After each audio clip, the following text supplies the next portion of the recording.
Hello everyone, and welcome back to the channel. Today we are doing a updated makeup routine. I tend to go really far in between doing these videos because my makeup routine hasn't changed that much since I was working in the beauty industry. But of course, small changes do occur over time, and at the end of the day, they build up, or there's multiple of them. So I think now is probably a pretty good time to revisit doing that video. And aside from my makeup routine, I also sort of frequently get asked about my skincare routine, but I think it's sort of redundant to talk too much about my skincare routine. Skincare routines are really personal, first of all. Second of all, I don't really know exactly what I'm talking about. Not only like the basics, but I'm probably not the one you should be taking advice from. So, seek your advice not from regular influencers, but from actual like skincare professionals, even if that's online. But that said, I do have an extremely simple skincare routine. Really don't use a lot of products.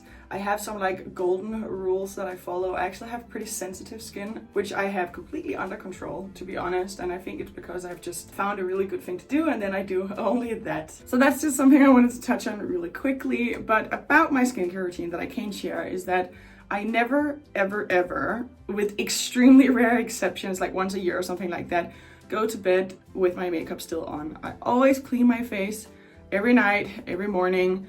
I'm gonna share the products that I do that with at the end of this video. I think that's more fitting. But so I wake up with like a clean, fresh face every night, and also I use a moisturizer every night. Most nights I will also use a skin tonic, and then every once in a while an eye cream, but I haven't found one that I like yet, so I just use my regular moisturizer there as well. That's pretty much it for like the products I use to like nurture my skin in that sense. And obviously there's a lot of other layers you can add to that, but I have experimented in the past, and I've ended up just like giving up multiple times because I actually didn't feel like my skin were happier doing it that way. Every time I dive into that world a little bit more, I know you're supposed to persist with it, but my skin is kind of happy as it is, and I think it's because I take such good care of it in other ways. One more thing I always do is that I always wear sunscreen every single day.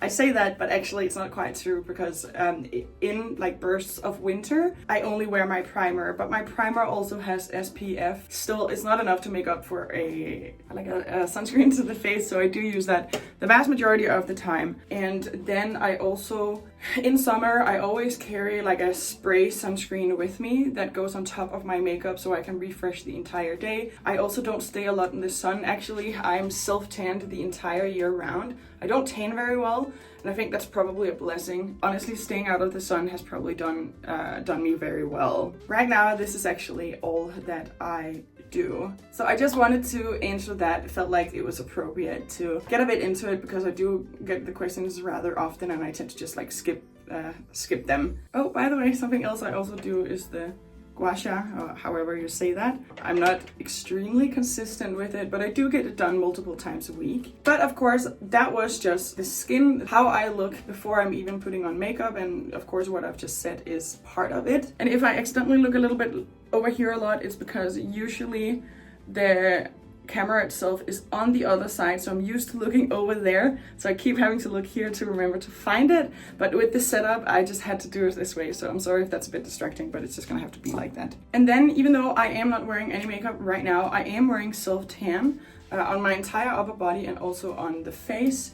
The brand that I use, and I have tried them all, and there are a couple of good ones, but in terms of like what's most accessible, together with the also just like what's affordable and stuff like that, for just like regular winter use, because I don't need a lot of color. Like, I don't like that. I still want it to be like really natural. I don't want it to be like a dead giveaway that I'm wearing something. It's just basically just to give a little bit of glow and put some life back into like my very pale skin. And actually I don't use it the entire season. I use it also like in bursts. Like sometimes I'm like, it doesn't really matter, and then I don't do it. But this is the one I use for the body. It's empty now, but it's actually clear water, and then you put it on your tanning mist. It's mousse. It comes out a mousse, and then all over your body. And then this one you don't have to wash off, and it gives a very nice even glow, because the one I use in the summer, that one you have to leave on for, I mean, I do use the Express there too. So I leave it on for about 1, 2, or 3 hours, and then I wash it off. But with this, you don't have to wash it off. So it's extremely convenient. And again, I only use it like on the chest, the shoulders, the arms. And then for the face, this I tend to use all winter, but then when I'm self-tan here, I just use it a little bit more. I use this about once or twice a week. This is a self-tanning water, and then I don't really want to spray it on right now because I just did last night, but you just basically spray it all over your face for a little bit. Just go once. I like to go twice or thrice depending on, you know, the look I'm going for. And I'm just telling you that because that does even out the skin tone just ever so slightly on its own. I mean, obviously it's not gonna like stand instead of makeup, but it does do a difference. And the difference it doesn't do in like, you know, evening out the skin tone, it does in giving that like a bit of a glow back. But obviously I'm coming from my complexion, my hair color, all of that. So, you know, you're gonna have to apply this however you want or not at all. Then there's one more thing that I also do, which is my eyebrows are always done, and it's something that I've been really diligent with, especially since I returned back from London, because I can get a little bit lazy and a little bit sloppy with getting it all done every once in a while. But ever since I returned from London, I was like, you know what, now you have to really pick the things you want to take care of with yourself, and then you're just gonna have to do it really consistently. So I just have my eyebrows waxed professionally in Denmark, because when I haven't done it for a while, doing it myself, it can be sort of, I would rather someone else find the shape for me, like we agree on it and then she waxes them. So this is what they look like now. And then the tint I do myself, I did also consider including it in this video, but I've just done it. So maybe, you know, if there's a big enough request for it, I'll do that in another video soon, because I don't want to do it right now. Anyway, my point is just that the things that goes into like looking polished, looking clean, looking good, your presentation, a lot of it is in the prep. So then also, by the way, with the self-tan spray, like you just leave it on. You spray it on top of your moisturizer, then you go to bed, and then you're golden. So let's get started. I've already washed my face, done all of that, and now I am just gonna put on some sunscreen. We better, now that I've preached about it, I'm extremely good at getting it done all summer. Like there's not a day where I don't wear sunscreen, like it's just a given. And then, like I say, I have this like spray that I use on top. But actually when I was in London, I bought something different that I'm really excited to use this coming summer. I'm just gonna actually just take a moment to show it to you, because why not?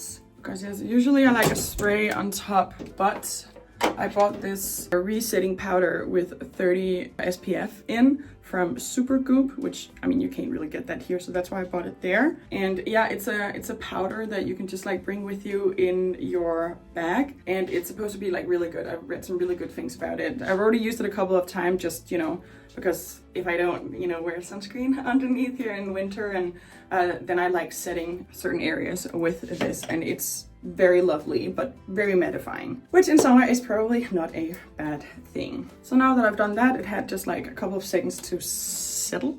That's enough. Then I go in with the primer that I always do. I've been using this for a really long time. It is from Hourglass. It does have a little bit of SPF in it. I go in with like a big pea-sized amount. Actually, this is way more than I usually do.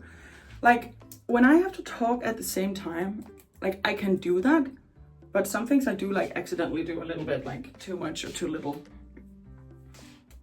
I really overdid it though. You only need a pea-sized amount. This is just a little bit like redundant. But anyway, a primer protects the skin from your makeup, the pigmentation, like the not so nice things in your makeup, because I mean it is like a bunch of chemicals that we put on the face. And then it also protects your skin from pollution. It just makes sure that all the dirty stuff doesn't go into your pores. It acts like as a protective layer, and then it also acts as like a sticky layer, at least in this case, but I would say that is probably the goal with most primers. So now that we've smoothened out the surface of my skin, the foundation is gonna go on so much smoother. And also this primer with the right foundation actually makes the makeup completely waterproof. Like I guarantee it. I have walked around in the rain so much. I've actually also sometimes showered with my makeup if I really needed to. And even in the summer, because it's so breathable, the entire makeup step routine that I have, including this primer, you will literally like sweat through the makeup, and you would see your sweat in like these pearly formations on top of your face. And then when you dab them away, literally your makeup hasn't gone anywhere. It is magical. So my makeup routine is really something that I never worry about. It's really set in stone. Of course, again, like I do make small changes to it every once in a while. Like I will try something new, but only small things to see if I can like add that to my routine, because I put on my makeup in the morning. It looks great until I get home, like almost every single day. And then of course, if I am going out in the evening, then I will just like refresh in certain areas, but like that's it. Then I have been using the same foundation for so many years, and it's the stick from Hourglass, but just, you know, full transparency, I have also been really happy with this one. I bought this from Dior on a whim about a year ago, probably even more actually, and I emptied it, so I just bought a new one. I've been really pleased with it. It is a foundation, but it's very like lightweight. Still has like some pigmentation to it, so it's very nice, and it goes really well together with the other products that I have, because that's another thing that can be difficult. It's like if you buy a certain primer but with a certain foundation, if certain chemicals within the products doesn't match, it can sort of like, you can get that thing where like the makeup is parting or it's like sliding around. It's not good. So you have to be careful with what products you use with what. So in that sense, it can be really nice to like use a line of products from a certain brand, because they're often like made to go together, and that's certainly the case for Hourglass. And then I also wanted to touch on something else, because I would like to believe that my makeup looks pretty natural. I mean, I do put a lot of different products on there, but I tend to, at least with some of them, be like, I don't put that much on there. I would rather just work it out so I get a really nice and even skin tone. And I had this talk with a friend not long ago who talked about like how she uses like a CC cream or like a BB cream, which I haven't used for a really long time. And that's totally fine. Like if that is enough for you, like keep doing that. But I just find that sometimes it's more about, you know how like when we want to get a smaller size in a size of in an article of clothing, because it makes us feel a certain way, even though like no one else would be able to know like what size you're using. Like it's completely nonsensical. I sometimes feel it can be the same with like CC and BB creams. Like women come into the store, they want, this was just when I was working, of course, they want to get like a BB cream or CC cream, but they also want to get a certain look, and it's because it sounds like the more natural choice to your mind. But if you have to lather like kind of a lot on there to get the look that you're looking for, and like a lot of it is gonna like slide out throughout the day, then well, it's kind of like, yeah, it's nonsensical. You're probably better off getting a foundation that is either lightweight or that can be made to look lightweight. Sorry. I don't have these talks very much with anyone, you know, I used to have them every day with women. This is the foundation that I wear. This is the stick foundation from Hourglass, which again, like for a more natural girliness, that might sound like extreme, but it really isn't. So this one is gonna go on quite soft because I did drop it really hard at the airport and I broke it. So I had to like put it all back in there. It's really a mess.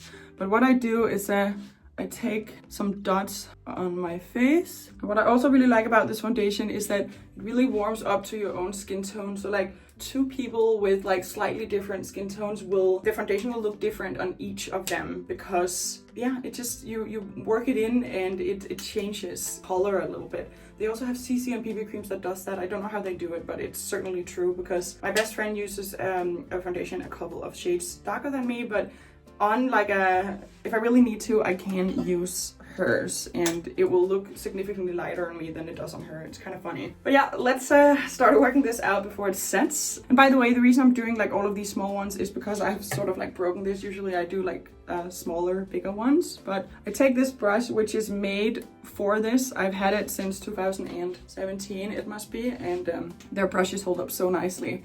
It's really an investment piece, but so worth it. And also, when you get the Hourglass stick foundation, you do need the brush, like you just do. Because the whole thing about the stick foundation is that it's extremely pigmented, but you don't need a lot. So you get that effect, you know, where you're not really wearing a lot of makeup, but it's still doing a pretty good job of like evening out the skin tone. Also completely forgot to put on take my hair out of the way. And so also when you work it out, make sure you're not pressing too hard, because you know, when I do it all fast and all over, it might look like I'm really getting in there, but I'm really not. I'm just working the surface. Like I'm not putting any real pressure on it.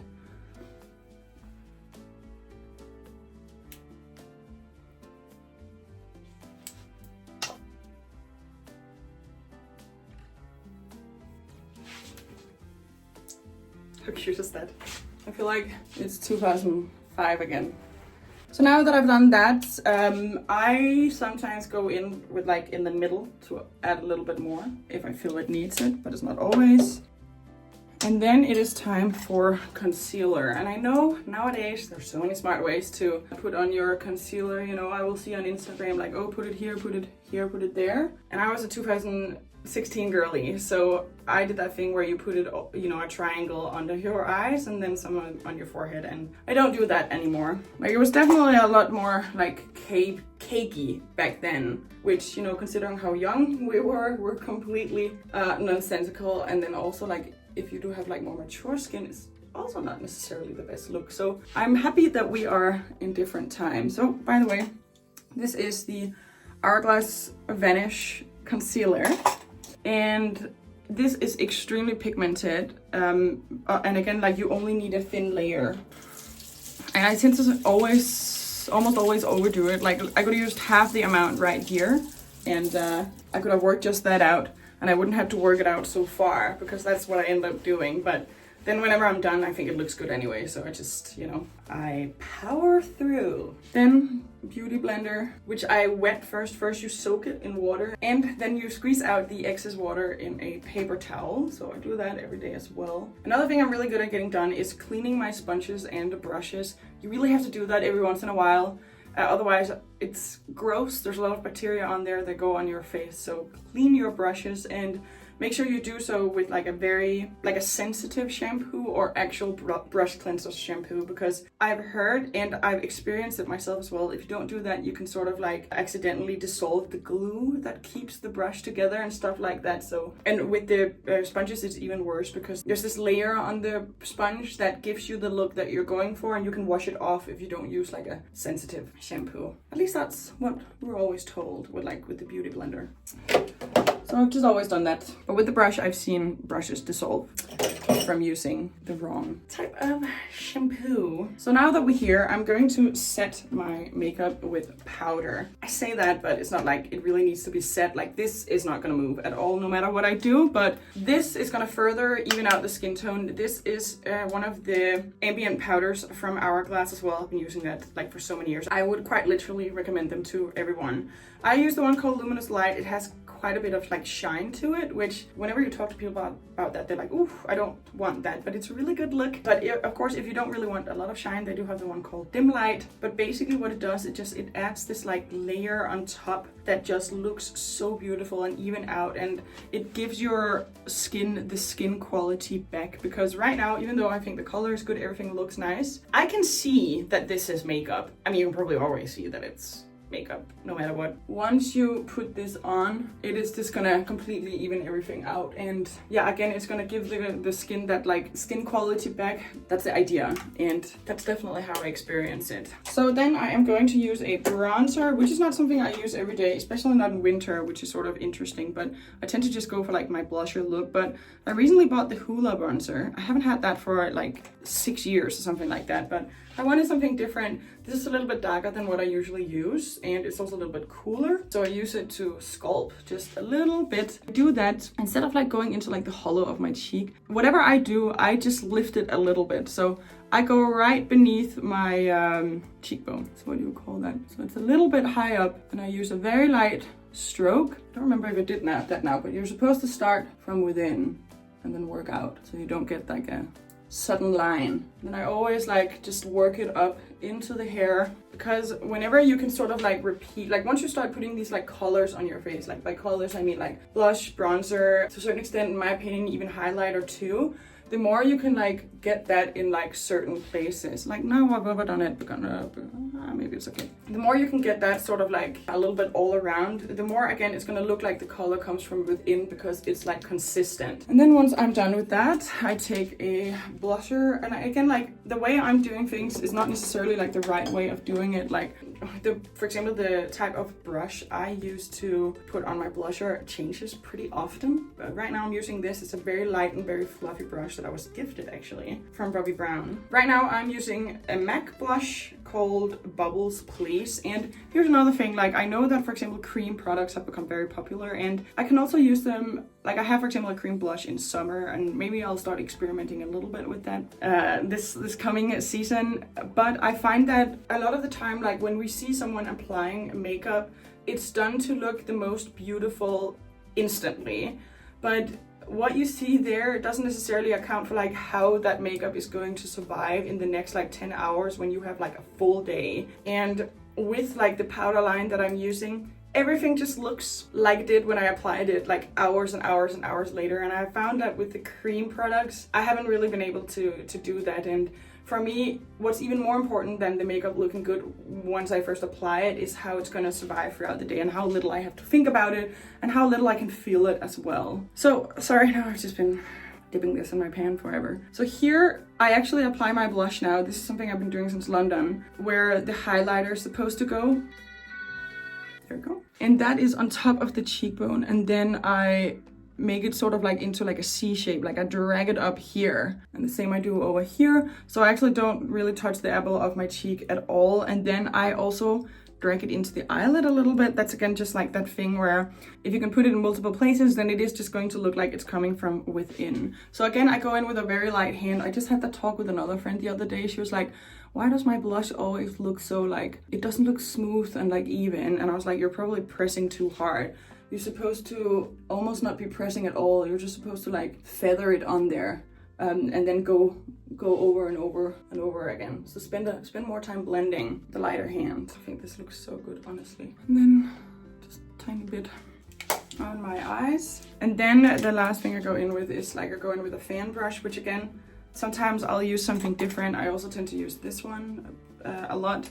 But today I just feel like using a fan brush. And the highlighter is like it's been obsolete from Hourglass for a really long time. And really do a new highlighter. And the highlighter, I tend to not be like super careful with it. I then actually put it on top of the blusher, like literally put it the exact same place. And it's because like if you're using the right highlighter for you, then it is supposed to be completely translucent. Like you can't see it on the skin unless there's light hitting it. So that's also why I'm not always too careful with it, because even if it goes like a bit below as well, you can't really see it unless, again, the light is hitting it. And because, you know, things are on top here, that's always where it's like gonna shine anyway. So yeah, I also go like under the eyebrow, on top of the eyebrow, go a little bit on top of the Cupid's bow. Some people also like to do, you know, the nose. I just don't like to do that. And then now we're going to apply eyeshadow. I'm doing my eyeshadow like this. At least I do that for like on an everyday basis for like the longest time. Like when I'm going out, I'll use like multiple colors. I'll go in with like an eyeliner. I'll do something a little bit more special. Or actually not even necessarily that much more special. I'm just intensifying it and like cleaning it up a bit. But what I do, and you can see now this is almost empty, and this is like the fourth time I've hit pan on this. It's Warm Taupe from Anastasia. I'm gonna link to it below, of course. But I just go in with like my blending brush, and then I start here. I apply a bit of color, go back and forth. Again, I use a very light hand, and then I go in and I just blend it into the crease, like naturally following, you know, where my eye is creasing. That's how that looks.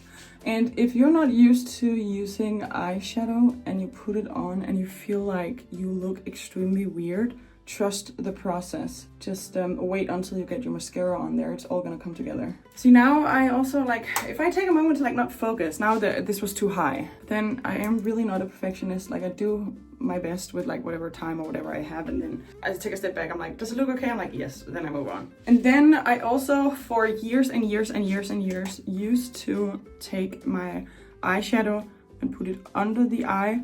That is definitely something you can do. I just take like a small round eyeshadow brush, pick it up, and then I go under the eye and then all the way over. I'm not doing it right now because I actually haven't been doing it for a couple of months, and I feel like rather than framing the eyes these days, I've been more into like opening the eye, and so I've been keeping myself from doing that. But it is a really good look, and I might go back at some point. Then if I need it, this is where I'll go in with like filling in my eyebrows. I really try not to do that a lot, if at all. You can see here I could use a little bit, but I have gotten into it a little bit, but I use something very dark so that I only have to use very little, and then I try to be very careful with only like using it where I really feel like it's needed, so that I just imitate a bit of like fullness or hair, because the whole like filled in brow, if you have a whole filled in brow, you can just tell, and I personally don't really like that look. Then I will set it. This is something where I just have something really cheap from,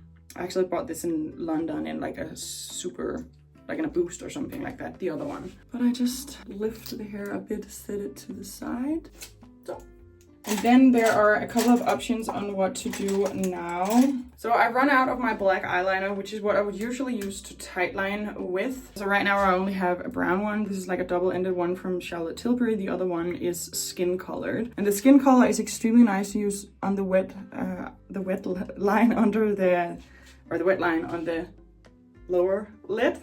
But the brown eyeliner, and again, this is a kohl I used to, again, tightline, which is what it's called, which is when you go in between the eyelashes and fill that space in. So it's not like with a felt tip where you would go in, you know, on top to give yourself like, you know, a winged liner or just like a thicker liner, which I also like to do, but I also just use the kohl to do that. But you go in, I'm just gonna do it very sparingly today. I don't wanna like do it a lot, but I basically brush through my eyelashes.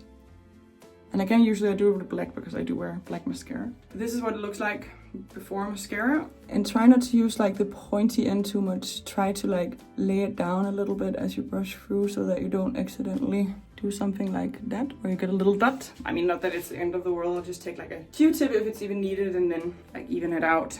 Let's take this just for the sake of it. This I usually don't use like on an everyday basis, but you know, now we're here. And this, by the way, looks really, really good if you have like the eyeshadow beneath the eye as well. It just opens up the eye a little bit, makes it look a little bit more refined. It's pretty cute. And then I go in with my mascara. One thing I get asked a lot is about my mascara, and I do love the mascara that I use right now. But that said, like I just have really nice eyelashes to begin with, so I haven't had to experiment that much. The only thing I'll say is that I like this type of brush more than the plastic ones, just because I feel like with this it's easier to build. And that's what I tend to do when I apply mascara. Like I build from the bottom and then I like fan it up. And people apply mascara in so many different ways. Like mascara is so personal. It's really something that I learned when I was working in the beauty industry, because, you know, whenever you were hired to do someone's makeup or you had to like do a full face of makeup, like whatever, a lot of the time, like I would offer that the person do their own mascara, because mascara is so personal, like the way we like to do it, the look we want to get out of it in the end, which, yeah, kind of interesting.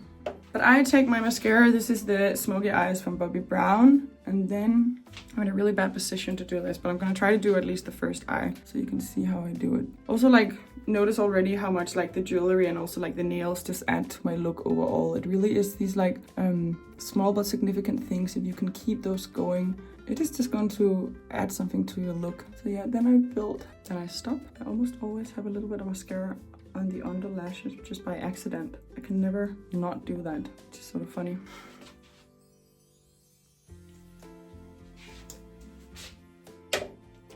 By the way, look at that. If you have a tendency to get mascara on top a lot, lift your head and do your mascara like this. Because if you do it like this, then there's a bigger chance you're gonna touch the skin. It's really funny. Like once you have to like intellectually or like abstractly like talk about what you're doing, then you start like messing it up a little bit. Like this is not necessarily like my best mascara application. It's a bit thick in certain places, which when you don't think about it, I suppose that's flow. Then it looks really good the most of the time. So this is what I look like now. And that's just that thing again where, you know, everything coming together makes a difference. So like if you can put the color a little bit all over. So there I could, for example, take my bronzer and just put it under my clavicle bone, top of my shoulder a little bit. I mean, it's not needed, but you can. And you can even do the same thing actually with your highlighter, which I almost never do. So then for a long time, I used to wear a lip liner with a lip gloss. If you go back to like my older videos, also like the new one actually, I had someone comment on it because I was wearing it again. But I haven't been doing that for a really long time. Like these days, I just wear a like a lip gloss directly. I'm gonna find one. I really like the Dior Maximizer lip gloss, but this is just the first one that I found. This is one that I have from Fenty Beauty because this doesn't have any like, the ones that like tingle on your lips, they will sort of like give you a little bit of volume on the lips, so they'll make them a little bit redder as well. This doesn't do that. It just adds some shine.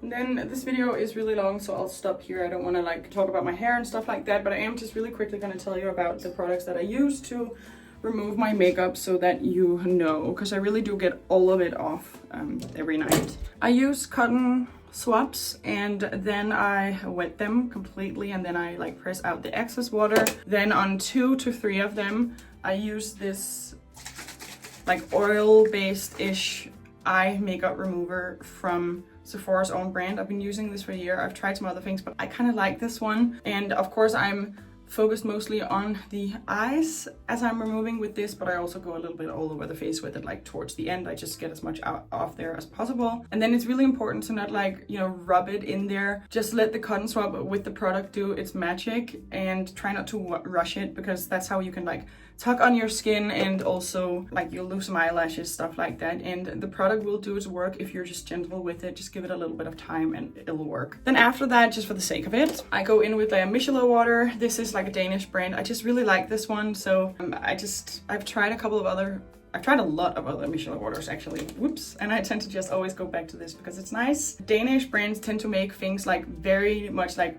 no perfume, as natural as possible, because that's what the Danes are attracted to marketing wise. And it makes for a lot of like very nice products that are really good for sensitive skin. And then when I'm done with the micellar water, because I also I also clean that with a pre-wetted cotton swab, then I go in with my cleanser. Where are you? And for cleanser, I use the one from Kiehl's. This is called the Ultra Facial Cleanser. This is basically like a gentle liquid formula. I was actually gifted this once and I liked it so much I've used it ever since. I just apply a small amount to my hands and then I gently massage it onto the face and then I wash it off with lukewarm water, and I do that twice. And then once I've done that, I start on my skincare routine. And actually, as I'm doing all of what I've just told you about, I wear this for the hair and I wear these on my wrist, which has been a game changer because, you know, you don't have water running all the way down, because that's very uncomfortable as you're doing all of this, especially if you're like really intentional about it and you're standing there for a while to really get your like skin off. And then I apply all of my, you know, whatever I'm applying after that. My moisturizer, I use the one from Dr. Jart, which also used to make a micellar water that I loved, but it discontinued. But I use their ceramidine cream. I've been using that for years. I love it so much. Whenever I try something else, my skin doesn't want it. It just wants this. And then if I have the time, I'll go in with a routine using this. I'm already just using tutorials on YouTube, so it's not like I feel like I should be doing something like that. If you guys are into it, you can just do it there. But yeah, I think that's it. This video is already really long, so I don't want to get into like doing my hair and stuff like that. But I just want to say, even though this took us a while, when I do this on my own, it takes me 10 minutes. Yeah, when I just do it on my own in the morning and then get going. And then of course, if I'm like going out, I have some extra time, I will spend another 5 minutes doing it, but that's it. And so yes, this is what my makeup looks like. There are a lot of different products on there, obviously, as you've seen, but the layer in and of itself is actually really light and I can't really feel that I have it on my skin. I think, you know, if you're really someone who never wears makeup, you might be able to, but just compared to other things I've tried throughout the times, like this really feels as light as gets. And yeah, that's my finished look. Now I'm gonna move on with my day. I have to go to another stars and try on a few things, take some pictures so that we can talk about them in another video. I hope you enjoyed this video. I hope it answered all the questions that you had. If it did, or if you enjoyed it, please give it a like so that I know, and I will see you in the next video. Bye guys!